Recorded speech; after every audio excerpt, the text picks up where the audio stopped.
Hello, everyone, and welcome to episode 124 of the In a Nutshell podcast. I'm your host, Sean Vowells. I've got Joe Meade with me, and today it's a Big Ten football Week 13 preview.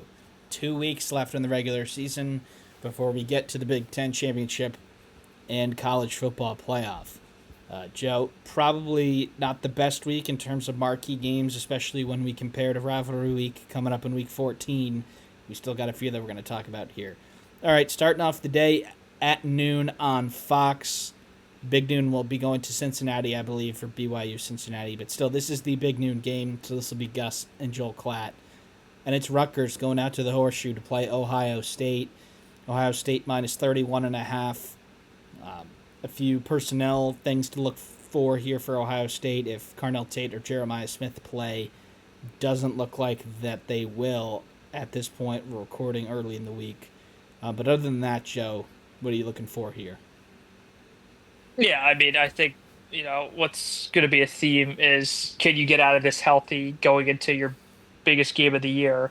And I think that's theme number one. Theme number two is can they continue to establish the running game with Bo Jackson? I think Rutgers defense all year has struggled. I think to get some momentum there would be great because Julian Sands looked like a Heisman contender all year.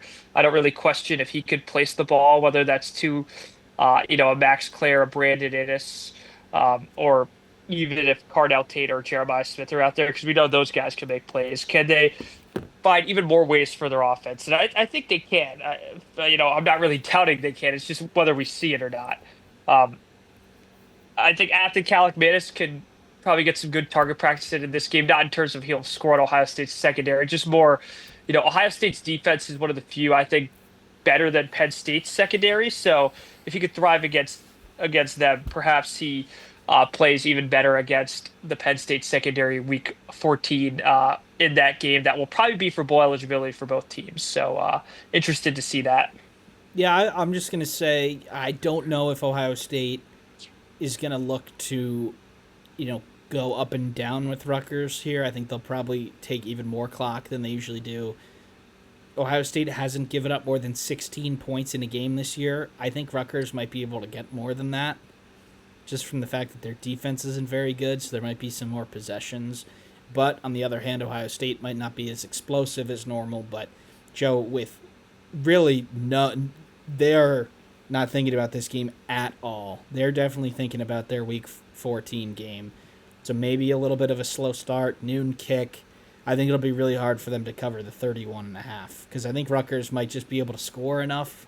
If Rutgers can get to 10, then that means Ohio State has to get to 42 to cover. I don't know if they'll do that, if they want to do that even with, with them probably running the ball more, bleeding more clock that way. I think it'll be an easy win, but it'll probably be a score line that's maybe a little bit closer than it probably should. I'm going to go Ohio State 30, Rutgers 17. Yeah, I'm thinking of the same realm, just Ohio State score a little more. I think Ohio State wins this game uh, 41 to 14, kind of similar theme as you. I do think the offense gets going early, and I think the starters are probably out by the second drive of the third quarter. All right, another game at noon. This one on the Big Ten Network. PJ Fleck and Minnesota going back to Chicago to play Northwestern. This one is also at Wrigley Field. Northwestern a field goal and a half-point favorites here. Northwestern still looking to get their sixth win, and Minnesota already going to a bowl. What was a pretty interesting game at Wrigley Field last week. What are you looking forward to in this one? Can Preston Stowe keep it up? I thought he really played an impressive game despite the completion percentage being sub 50. I think he made a lot of really good throws where even what he missed, they were misses where only his guys could get there.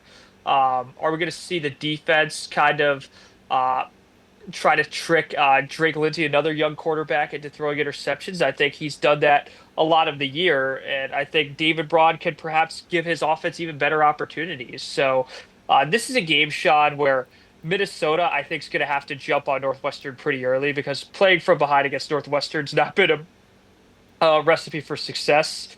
Can Darius Taylor get going the way Jordan Marshall kind of did in that second half before he got injured? That's kind of going to be the overwhelming storyline. What happens first? Does Northwestern take control of the game early and make it really tough for Minnesota, where they'll probably have to take a chance and, maybe stab themselves in the foot even more? Or is Minnesota and Darius Taylor going to jump on Northwestern early and then kind of game state the other one first? To me, this is a classic Big Ten West. Who could take control first and really drive the ship here?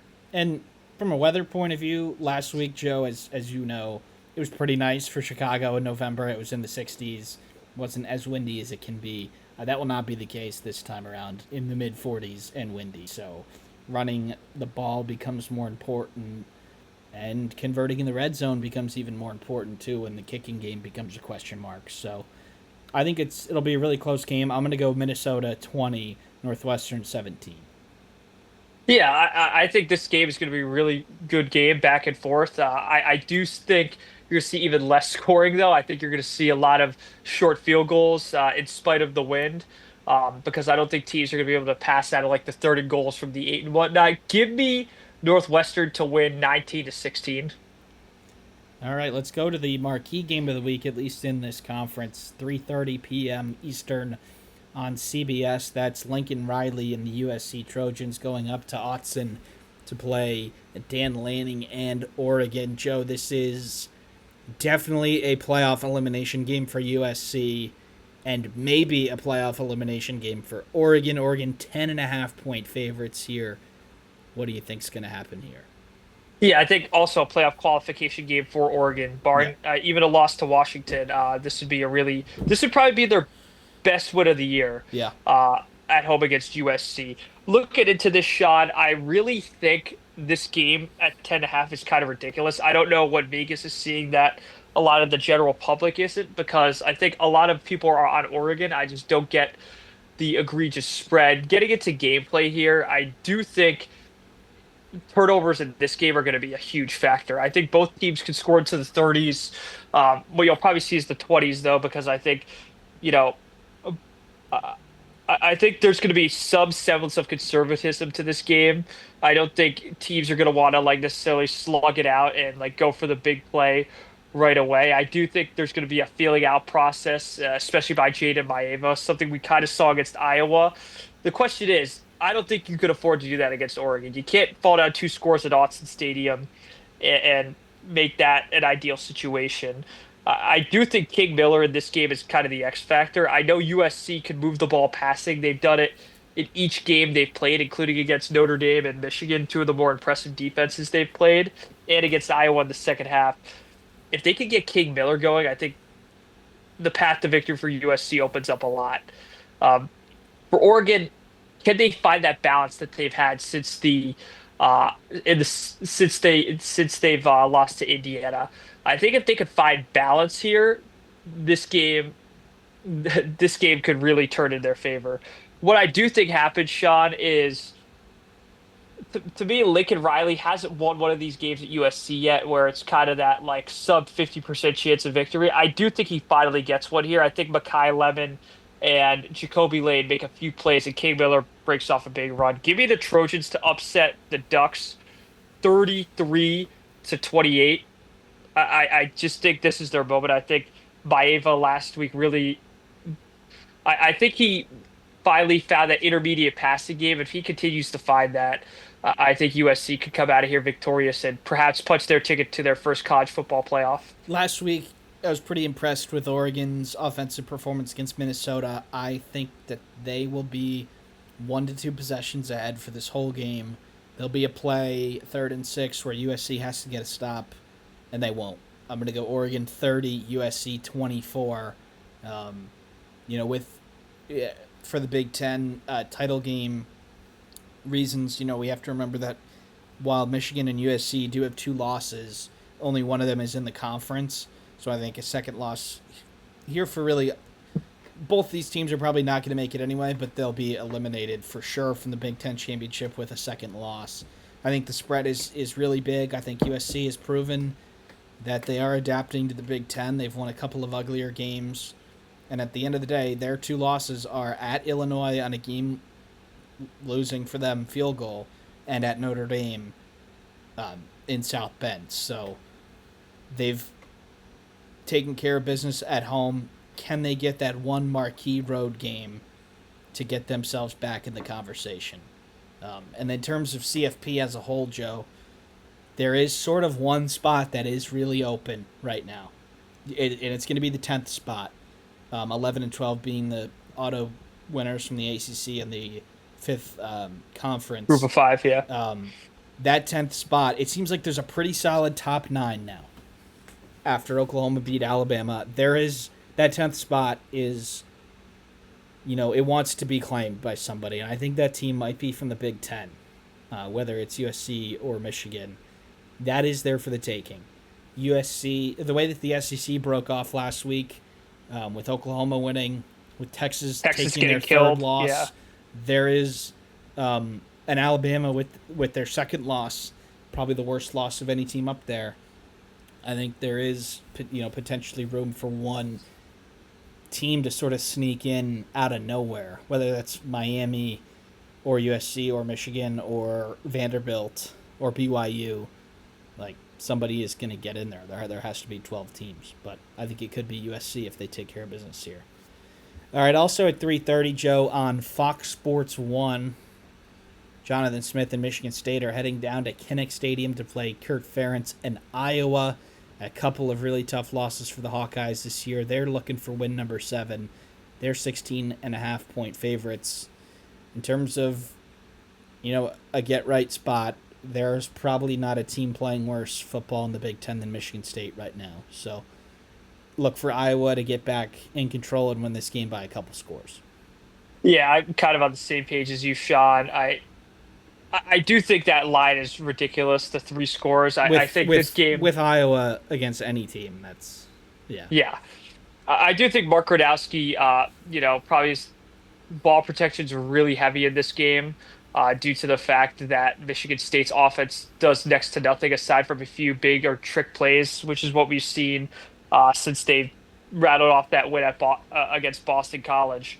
Sorry, since they played USC. I thought their offense after that has really been anemic. So look for Iowa to play a conservative game plan. They're going to play the field position battle. I don't think Michigan State's offense is going to have sustained drives outside of bombs to Nick Marsh or a Tal Tolliver or Mekhi Frazier run. I think Michigan State covers again. Um, Sorry, they didn't cover last week, but they've been, backdoor covering pretty heavily. That's been the theme this year on the bright side for the Spartans. Give me Iowa to win this game 27 to 14. I just don't think Iowa's going to blow the brakes off them. I think they'll score enough, and I think the theme of this game is they'll just do enough to not make Michigan State, a play away in this game. Yeah, Iowa's never a team to really take unnecessary chances. There's no way they will here. I mean, I think my prediction's Iowa 20, Michigan State 10. It's a game that's never close, and Iowa doesn't really need a big play, so they don't get one. But in terms of Michigan State, Joe, I think at least in the few games that I've seen, I think they've gotten enough first downs. They haven't hit the big play, or they haven't hit the, 3rd and 8 to get a touchdown instead of a field goal. So, I think they should take some chances here, see if you can, hit a bomb, get Iowa's defense to be thinking about over their shoulder, and then underneath they'll get easier. But it's just not a defense that you want to be going up against when you're searching for something on offense. So I think Iowa wins pretty comfortably, although that spread is way, way too high. All right, 4 o'clock Eastern Time on the Big Ten Network. It's your Michigan Wolverines going to College Park to play Maryland.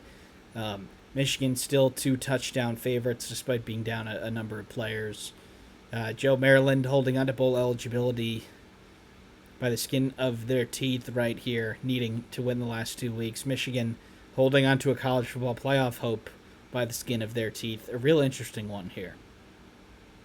Yeah, I really believe this game could be an upset bid for Maryland if Jordan Marshall does not play. Right now, we're recording this early in the week.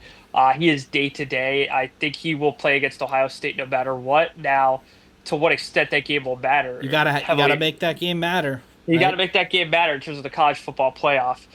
This will be a game Bryce Underwood might have to use his legs if that's the case. I think Bryson Kozel for a third string running back is actually probably pretty good. It's just a third string running back, so I don't care what team you're on. It's not going to be as reliable as option A and option B. Maryland's defense has been a problem a lot of the year. The secondary, I think their offense in this game is going to have to take a lot of chances. And Michigan, I think, is going to have to make them pay if they do that because if Maryland gets too comfortable early on taking chances and Michigan doesn't make them pay, this is a team that has nothing to lose. And a coach with nothing to lose either. I mean, he's keeping his job. So what's the point of not letting it rip? I think this is another game where the line is egregious. Yeah. Based on the uncertain status of Jordan Marshall. Ultimately, if he does play, I think he's going to be pretty limited. So I don't know if his inclusion in the game is going to be, the deciding factor by any sense. I do think Michigan kind of does the Iowa here. I think they don't take any unnecessary chances. Maryland hits a big play, but they don't hit the second one to bring them within striking distance. Give me the Wolverines to win this one. Uh, Another boring score, 27-17. I think Maryland hits a few big plays. I just don't think their offense has been sustainable enough since September. And going back to that Washington game, where I think they're going to score over 20 on the Wolverines. If there's a defense out there for a third string running back to be able to run the ball, this one might be it. Yeah. They've been pretty limited in the trenches, and I think if Marshall can go and he can give you 6 or 7 carries, I think you have to do it because I think you're going to run the ball a lot, whether it's Underwood or anybody else or like a wide receiver reverse or something. But I think Michigan has got to start off this game well. If you can, get a lead, there probably won't be much of a crowd. They might leave if you get up by 10 plus points. And then defensively for Michigan, like their whole season rests on what they can do. We know what their offense is. We know it's limited in capacities, but we know that at points, they can put a game-winning field goal drive together if they need to. So if Michigan can get the lead, this will be a breeze and probably a 2+ score win. If you get bogged down in a little bit of a turnover battle here and you're not able to run the ball, then maybe this could get a little bit dicey.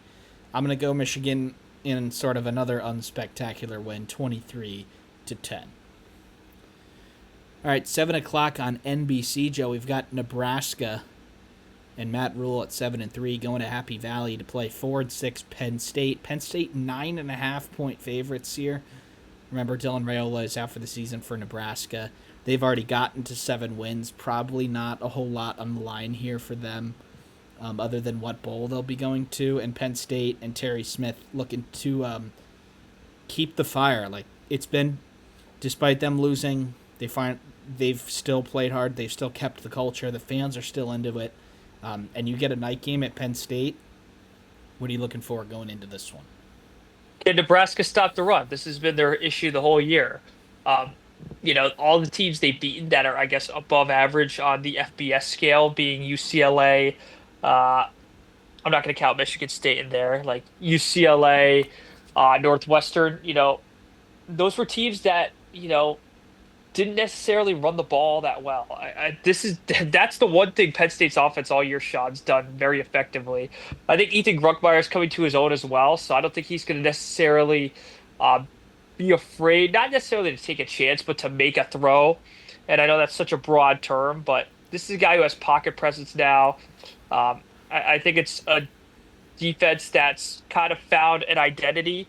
I do think TJ Latif's passing ability is not terrible, but certainly not up to the level of a Dylan Raiola. And I don't think using rushing as your primary attack with Emmett Johnson against Penn State's going to be very successful. I do think this game is going to be close because I think, Penn State by nature, since they're running, they're going to be prone to a mistake or two. Um, this game's going to probably be a lot less possessions than Nebraska's used to. I do think Nebraska covers, but I think Penn State wins their second straight. Give me the Nittany Lions to win this game, 24-20. I think Penn State. I don't think it's even that close to the end. I think Penn State probably gets Nebraska one last chance, like within their 10-yard line, and they don't advance it past the 25. Yeah, Latif looked really good against UCLA, but that was because they established the run and looked so good there, and then he was hitting them on a couple play actions and first reads. I don't think Penn State puts him in that opportunity. Like, they're going to run the ball on first down, they're going to run the ball on second down, and if it's 3rd and 2, then TJ Latif can make a play, but if it's 3rd and 7, they're going to get him. I think I've been pretty impressed with the trench play from Penn State really over these last few weeks, as I've been saying. And, like, there's no sign to me that playing there and the crowd is really all that different from normal. I think it'll be a good crowd. I think they want to get to a bowl. I think it would be really, all things considered, a pretty good achievement to get to 6 wins. And I think they do win this one. I'm going to say Penn State 24, Nebraska 22. They score a touchdown late to potentially tie it, and they don't get the 2-point conversion. So Penn State gets win number 5 from me. All right, Big Ten Network 7:30. Luke Altmaier in Illinois head to Camp Randall to play 3-7 Wisconsin. Illinois 7.5-point favorites on the road. Joe, a lot of headlines with Illinois earlier in the year, and they've sort of gone under the radar since they took their third loss here in Big Ten play. They get the big win last week against Maryland. You see more of the same this week?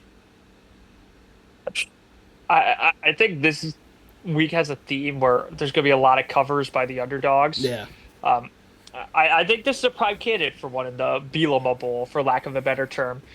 I really believe that Illinois, in this game, just should not take any chances. To be quite honest with you, Sean, I don't think Carter Smith and Wisconsin have the firepower to score over 17 points, and that's probably extremely generous, probably over 14 without serious turnover help. And while Luke Altmaier's been pretty solid most of the year, he has been prone to one or two a game. And this is one you just don't want to take the chance. A night game in Madison. Brett Bielema knows better than anyone. I do think Bielema ultimately and Fickle, this was probably a conservative off, to be honest with you. Field position. This is a true sicko Big Ten West football game. I think Illinois ekes it out 17-13. I don't think you're going to even come close to the over under, which is 40, 41 and a half. To me, I think the weather, the cold, and kind of the game of chicken, which is who's going to do something stupid first, will cause this game to be extremely low scoring. Yeah, I think Illinois doesn't have to do that. I think they might be explosive enough to overcome a mistake, but that's sort of exactly what we thought of Washington going in there, and we saw what happened there. So yeah, I think it'll be an ugly one. I don't think in the second half it'll ever look like Illinois is going to lose, but I'm going to go Illinois 21, Wisconsin 13. All right, the nightcap Pac-12 After Dark is back in the form of some Big Ten football, 10:30 p.m. on NBC. We've got Washington going down to the Rose Bowl. Washington looking for win number 8. UCLA officially not bowl eligible this season, so they're looking for some pride as they have a coaching vacancy to fill too. Washington double-digit favorites here, Joe, going in. Do they take care of business? I don't think they cover it, No. but I do think they take care of business. I think if Jonah Coleman and Denzel Boston are back, I think the offense gets into somewhat of a groove. I'm not going to say a full groove because they have not done that away from Husky Stadium all season. Uh, Look for UCLA to probably take some chances. Washington's defense, I don't think that's necessarily the most reliable plan. I think Washington's defense kind of have to go on those long, sustained drives. Can they be patient? Can Coach Neuheisel be patient? I think to an extent they can. I just don't see the UCLA defense stepping up and stopping the dynamic duo of Boston, whether it's him passing or if necessary, if he has to start running. And I think Washington's going to play this game with their hair on fire to try to get to 10 wins overall for the season. Give me the Huskies to win this game 31-20. I'm going to go Washington 35, UCLA 13. Oh, sorry, 31-23. My bad. I think Washington wins this one by a bunch. And Joe, we'll end off this video. There's been some news about UCLA's home. Not sure that they're going to renew their contract with the Rose Bowl. They're floating SoFi Stadium as an option. I just wanted to know your thoughts on the whole situation, being that you've been to the Rose Bowl. Not for a Yeah, UCLA game, but yeah. I mean, having been to both, I really think both are decently far from campus. Um, you know, it's kind of the Miami issue. Once you have a competent product, those stands will fill. It's kind of the chicken or the egg, like what's going to bring the other first. So yeah. I don't have a strong opinion. I do think SoFi is probably a more modern stadium, but you're going to have the same vacancy issue as you do in the Rose Bowl. Yep, when it comes to a off-campus arena or field, you have to give a reason for people to go.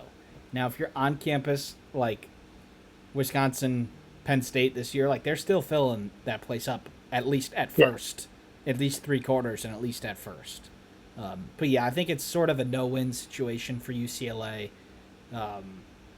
I get that the Rose Bowl. I don't know if maybe 10 teams in the country would fill that consistently. I mean, it's a huge arena, a huge stadium, but so are NFL stadiums. So I don't think it fixes any of the issues they're having, and it might actually make it worse. But that is something to monitor here upcoming as UCLA looks for their next head coach and then potentially maybe their next home. So that is all we have for you today. Thank you for tuning in. I'll see you next time.